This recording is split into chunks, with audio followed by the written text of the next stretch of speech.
Okay, it is Monday, 3:30. Conversation numero uno. Oh, I almost forgot. He never forgets Mother's Day. Happy MD, love you. Not exactly prolific, I know, but it's nice. It's nice to think he loves me.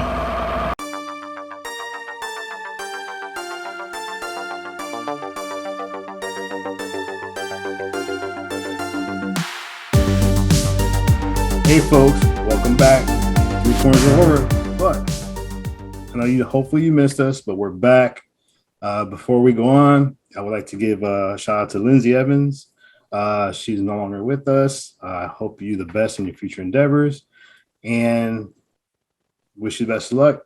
Saying that, I'd like to say what's up to my co-host, my boy. He's been with me on this journey. Rick, how you doing, buddy? Hey man, what's going on? I'm Rick. You've seen me here before, but in case you don't know, if you're new, just checking us out. I love horror. I grew up always loving horror from my younger days. Dawn of the Dead was probably one of the first horror movies I've ever seen. Ever since then, I was so engrossed into the genre, and right now it's like a passion right now. And yeah, I'm back. We're both back, and yeah. Hopefully, we're going to be here bringing you some great, amazing content, and hopefully you enjoy the ride. Yeah, we have a lot planned. And that being said, since Lindsay's no longer with us, I would like to introduce you to our new co-host, Joe. Let the people know a little bit about yourself. Hey, everybody. My name is Joe, or Juan. Some of you guys might actually know me that way, but I am JR's brother. So I've been watching horror movies forever. As Rick said, mine was actually Friday the 13th. That was from that point on where I loved horror movies. I am still to this day scared of Freddy Krueger when I watch Nightmare on Elm Street. So I am glad to join these two people and get this show started. Hey, welcome aboard. Thank you for joining us. Now, folks, before I continue, make sure you hit the subscribe button below to support us. We have a lot planned going forward. And let's get into it. So the first movie we're going to be talking about, well, actually the one movie we're going to be talking about, take that back, is a 2020 film called Mom, Mother of Monsters. Now, this film was directed by Tusha Lyman, and it stars Melinda Page Hamilton as Abby Bell and Bailey Edwards as her son, Jacob Bell. Now, this movie could go under the horror / found footage / documentary style type movie. And it basically stars a mother who worries about her son's basically his behavior, and the red flags that she sees worries her to the point where she feels like she needs to document every kind of interaction she has with her son. It's this movie kind of like it paints a picture as a parent of what happens if you think your child is bad. That being said, Rick, let me know what your first impressions of this movie are. Well, first impressions for me personally, I was recommended this movie. I didn't really know anything about it. I knew about the synopsis a bit. It took me a while to actually find it and watch it, but when I did, I think one of the things that really jumped off the page to me is the performances, the two leads, the acting draws you in. And it is found footage, like you mentioned, but they found a way to incorporate that genre in a way that it's kind of refreshing. It's a different take on it. I mean, it doesn't always work. We'll get into that a bit later, but for the most part, I think it was a refreshing look into the genre, done very well.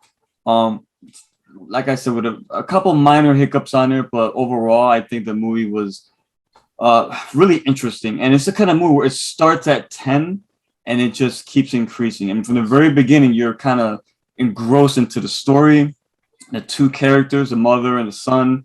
It's kind of like this roller coaster going up and down. Like, obviously when you first start the film, you're thinking, man, like this kid's really, really messed up. But then as you story progresses, it kind of flips it. Wait a minute, but I think they're both really messed up.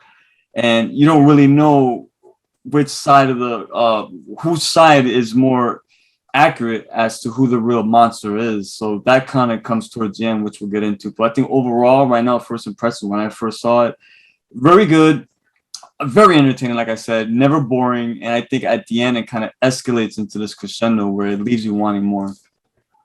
Joe, what do you think? What was your first impressions watching this film? Well, actually, I watched the movie 3 times. I watch all movies more than once. But I went into this movie I just to mention it once, so I don't mention it over and over.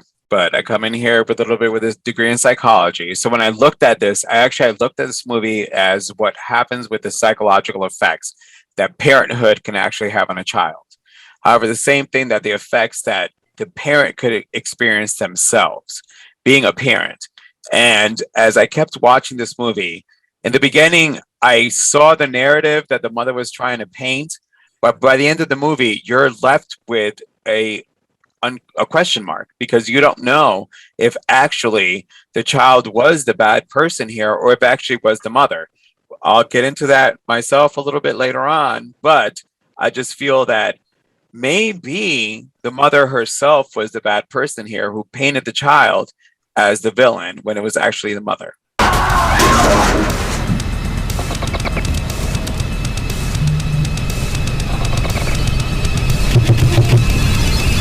I mean, I stumbled upon this movie. I was basically one night. By the way, if you want to watch this movie's playing on Amazon Prime. Also, before I go any further, it's gonna be a lot of spoilers in this movie. So if at this point you didn't ever watch the movie, pause this video, go watch the movie, come back, listen to a review.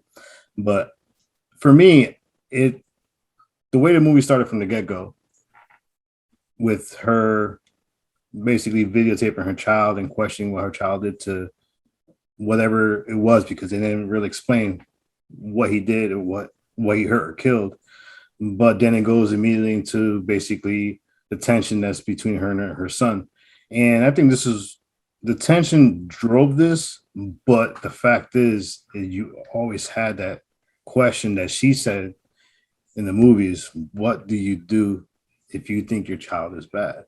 I mean, going off that question, let's jump off with Joe first. I mean, you talked about basically who you felt was the good or bad, but what did you feel about that question being presented?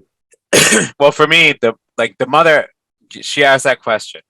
However, as you keep watching the movie and you start realizing that the mother's own background had some trauma in there, and there was questionable the fact that she may have manipulated her brother into actually committing the acts that he had done, makes me believe that the mother in her own head thought this is what's going on.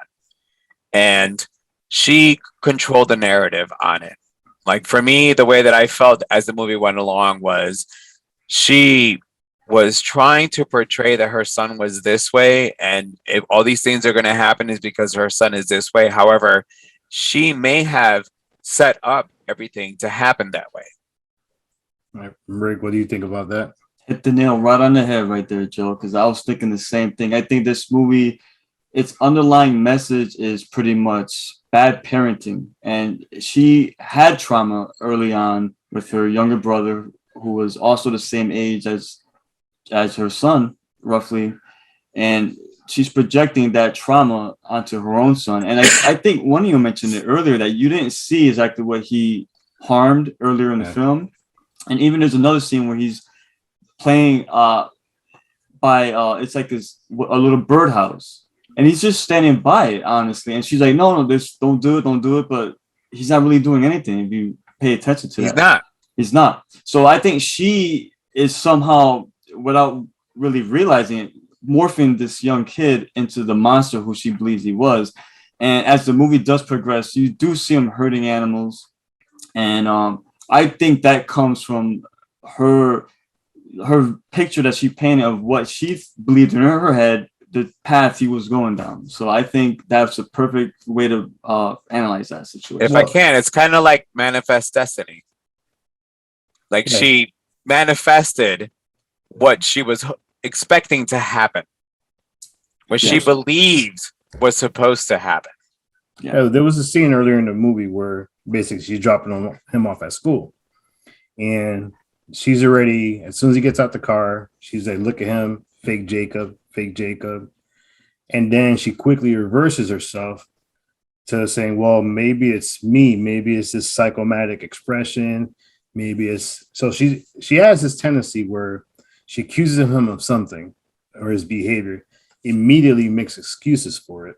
Like, for example, I'll take another scene where right in the beginning, where she walks in the house, all the heels are broken on, and she's pissed off that the heels are broken. She says 7 pairs, but then a little bit afterwards, she goes, well, there's, sometimes sounds annoy him, like heels on the linoleum floor. So she has this tendency of attacking him and then making an excuse. I mean, Rick, what do you think about that? Yeah, that's a very good point about that. And we don't know like how young her son was when she started getting all these all these thoughts in her head. We don't know how long she's been videotaping him and documenting things and just overly paranoid to the point where it's making him uncomfortable. He's a young kid too. He looks older than what was he, 15 in the movie? 16. 16. So he's 16. So if this was started a couple years earlier when he's even younger, then absolutely that could do a lot of damage to any child. And he's going to grow up believing these things. And I think she said it herself that maybe she's the one that's the psychopath. And without really hammering it, into your head there, I think that was definitely the turning point of the film, where when you see she falls asleep after he throws a tantrum because she took his PlayStation, and he gets up and you can tell he kind of regretted what he did. He showed empathy. He showed empathy. He wanted to kiss his. He stopped himself because it was a reward to his mother's behavior. So he didn't do it because if he had done it, it would have only rewarded his mother's psychotic behavior because the mom herself was not right. Yeah. So he stopped himself because he knew that if he did it, the mom would be justified in her behaviors. Testing. I am spying on my son. That is a live feed. We're going to look for signs. We're going to look for patterns, for anything that can help. When the scene where basically she's talking to her mother and she's describing everything that Jacob's doing, and her mother's first reaction is, I don't want to go talk about this again. Are you taking your medications? Which her response is, well, I'm taking my medication, but we're talking about Jacob. And then basically she goes in this whole thing where you start seeing how it's evolving about her and her basically traumatic experience when she was younger, but she consistently just focuses it on him. Like he is basically the focal point of all this trauma that she had. I mean, what do you think about that, guys? Rick, why don't you go first? Well, I think this trauma was definitely always there, and it goes back to the scene when I believe she was talking to her psychiatrist, the great Ed Asner, who yes. I personally I hate to say this, I didn't think he was still alive. And how can you not recognize Ed Asner? I was immediately I recognized him, but I was like, that no. But I digress. Yeah, he was already suspecting that maybe it's something more to do on her end, and he brought up the fact about her brother Jerry, and she just didn't want to hear any of that. And she quickly just started pointing the finger back at her son, and that's when she, got rid of the phone call, ended it, and I think that right there is a telling sign that she's not trying to look at it from her point of view. She's just trying to just paint the picture. No, it's him. Yeah, Joe? Well, so for me, the way I looked at it was that the family and the doctor knew that it was actually her. I feel that she was the one that manipulated her brother into committing the acts that he did. I mean, if you think back to like The Good Son with Macaulay Culkin and how he tried to manipulate Elijah Wood into doing things. That's what the mother with her brother did the same thing. I feel that the actions that her brother, the crimes that he committed were based because his sister egged him on. And this was kind of similar, the same thing that was playing out with her son. She was creating a narrative, controlling the narrative into what was going to happen. So let's go back and talk about her brother, Jerry, because throughout the movie, you feel like she wanted to talk about it, but then she would basically not talk about it. Like Jerry was the reason she was acting this way towards Jacob, and even her mother didn't want to talk about Jerry. So yeah, basically all these folks that they want to tell the story of Jerry, but yet she waited towards the end, basically when she felt like she hit that point where she created that monster that was Jerry into Jacob in her mind. And you hear the story about Jerry. Basically, Jerry was 16 years old and he was introvert loner, and he got a Mustang. And one day he loaded up a shotgun, went on a hill, and killed 7 kids. But it's the whole story of Jerry that I think drove her even more. And she mentioned one thing too at the end. It wasn't about, she didn't feel bad about the acts he committed. It's the fact that she couldn't say goodbye or get one last ride in the car. Okay. Hey, Jacob! Stop it now! No! What if he hurt someone else? Hey, Detective Kelly, Mom's freaking out again. Knock it off. Are you taking your medications? One of the scenes where he talked about was where he was upset with his mother about this fund he had, and he couldn't touch it until he goes to college. So they had an argument because she wanted him to go to college. And he goes, "What am I going to go take psychology?" And then she's still quiet. And then he sat down and she goes, "Oh, you're smart." He goes, "Yeah, I know how to play the game. I played you. So I know psychology. Why do I have to go to school for it?" So it's still one of those things where as I would say, yes, she is the bad guy here. He was only a little bit below her because he learned. Yes, he did learn from her. He learned psychology in order to go against her. We all have to learn the whole thing about it. Like we have to learn how to go against things. So the way he was being developed was with a mother who was using psychology. It's still one of those things where his behavior throughout the film, even though she pushed that behavior, his behavior to a certain degree, you're like, So I feel he was just messing with her. I mean, I have an adult child, and I know that he's done things to mess with me. And that's why when you watch the movie, and especially after you see, again, if you haven't seen the movie, watch the movie, because, if you didn't, don't listen right now. But when he starts seeing the video of everything she recorded, you can see on him that he's actually hurt, because she can think that of him. You know what I mean? He wasn't that way. Yeah. But at that point he saw this, and we've all been teenagers at one point or the other, and he then started reacting. all right. And he started doing things the way a teenager would do. And he started, we can't swear, effing with her because he knew that she was watching him.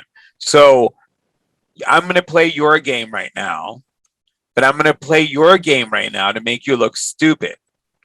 As he said, too. Which is the whole thing. But he was taking it to a level of, I'm just going to make you look stupid, not realizing that Mama was cuckoo and is going to take it to the next level. Yeah, I'm gonna play devil's advocate in this one. So the scene where he basically watches the whole video, and you could tell the pain and hurt in his eyes. I mean, you could actually counter that argument, say the fact that he actually seen the way he was acting at the same time, where he's seen his behavior, because acting a teenager is one thing. Grabbing a whole brick and throwing over a freeway just to say survival of the fittest, that's not messing with mom. That's him acting out. But I feel like in that scene, one, he was hurt that she was doing this to him. But two, I think he saw a little bit of himself and his behavior, because at the end of the movie, when he did what he did to her, basically locked up in the closet, even he started saying to himself, "What am I doing? What am I He doing?" was right because Because it wasn't in him but it's almost like he didn't believe what he was doing. because it wasn't in him. I don't think those were his intentions. His intentions were never to harm her. Not at all. I still don't know his end game because he had her locked up. His end game was the same way that any end game would be with anybody, a teenager, with any of us who are being put in a situation where someone thinks this of us. Okay, if this is what you think of me, then I'm going to act this way. So, but what about him putting electrical cables on the door? I mean, that's something that I think when he did that, I don't think he was he kind of knew she knew the threat and he assumed she wouldn't touch it. well, the second Thank time, you. not the first time. I don't think when he did all that, it was meant to hurt her. Yeah. I don't think he expected her to do that. So this goes back to he didn't expect that the mother would actually do that. Same way you won't expect your own mother would try to set you up to look like a psychopath, or your mother would sit there and try to set cameras up in your house and make you look like you're crazy. He didn't expect that because, again, if you didn't watch it, when she touches the door, he was completely shocked. Well, the He second was time. not. No, when she actually got electrocuted and he thought she was dead, he did not expect that. He did not know that was going to happen. Well, the second time. The first time you don't see his reaction because the first time is when she tries to open up the key and the bomb. She gets electrocuted. No, I'm talking about when she got all the wire Yeah, on there's her. wire. Yeah, on that one. Yeah, that he one, didn't yeah. expect that. You know what I mean? Like I like this falls under the manipulation parents have over their children. And this is like to the nth degree, like this is like for me, this felt that a parent painted a narrative. But the problem is it's a narrative that was painted on top of a story that happened years ago, which was questionable. So it seems like mom, the mother of all monsters, actually started messing with her child, doing all these things. And then in time, the child figured it all out that it's not me, it's my mom. My mom is the one that's got the problem here. And he was trying to help her, and because he exposed everything, he figured all things out. The mom, as you would probably react in any situation where somebody's figured you out, is now going to need to take care of all her bases. Mom?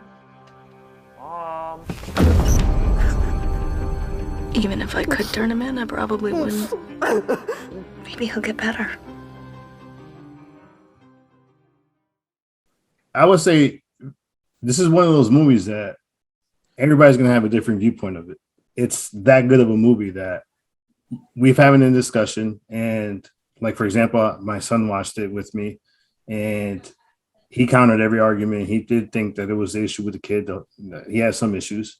But that's what I think makes this movie so good is the fact that you could watch it 2 or 3, 4 times and certain people have certain views of it, different views of it. I feel your son had issues on it because he saw it from the narrative of the mom, which is based on what all parents try to push into their children. But it is one of those movies where somebody watches it though. I mean, Rick saw it once. He was basically going back and forth with it. But that being said, we're almost out of time. So let's go. Just overall thoughts and give a review from 1 through 5. What do you think? We'll start off with our new co-host, Joe. All right. Well, I'm going to give it, I'm going to look at it as a whole. I'm going to give it a 4. Only because the movie did really leave you with not understanding who the bad guy is. In all horror movies, there's a bad guy. So was it the mom? Was it the son? You don't know. Depending on what aspect you want to look at the movie, it was actually the mom. I love foreshadowing in films. And when the film came to the point where the psychiatrist brought up that dream that the mother had with the whole chair hanging herself, her wetting herself, that she was already wet, and it came into fruition later, I was like, oh, right. So it's kind of like, Chekhov's gun. You introduce something, it's got to pay off later. And I think that was a great payoff. I like your movie.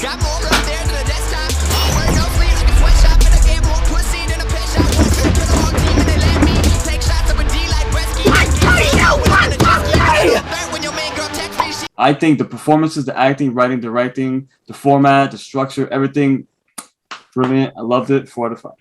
All right, for me, so I picked this movie. There was a lot of aspects I like about this movie. I'm big on writing. I'm big on storytelling, and this was one of those movies that it was sprinkled with so much foreshadowing and sprinkled a lot of stuff that when you go back and look at it, you pick it up. Like, for example, I'll give a quick example was the drawing she found in his closet of a little baby inside a woman's stomach. She made it seem like it was his, but in reality, when you go back to it, it was actually her drawings because it was mentioned earlier that she made drawings that her mother didn't want in her house. So it kind of, and then at the end when she kills him, basically he said, "Mom, you were the That baby. was you. You were the baby with the knife in the stomach." So there was a lot of this movie for me was great, especially for a found footage / documentary. But psychologically, it's just one of those films where even at the end, where the film gets out and the video gets out, and basically it ends with another mother seeing the footage while her son's walking in the same manner how he would walk in when she was sitting there in the kitchen or basically in the living room. But overall, I give it I would say a 4.5 out of 5. I'm big into psychological, especially like found footage. But that being said, Rick, why don't you tell the people what we're going to be reviewing the next show? Well, we're going to be reviewing Exists, which is an awesome found footage Bigfoot film that it's not exactly what you think. Really, really well made film. If you're a fan of the myths, the legends, the Bigfoot himself, or found footage, and as a genre, I think it's a refreshing take on it. And we're going to hear all about it next time. Nice. Awesome. Well, guys, that's the show for the week. Once again, hit the subscribe button below. I would like to say first and foremost, Joe, welcome aboard. Everybody's going to be a great season. We have a lot planned for you guys. So stay tuned. For JR, Rick, and Joe, this is Three Corners. See you guys in the next show. Good night. Your mommy loves you.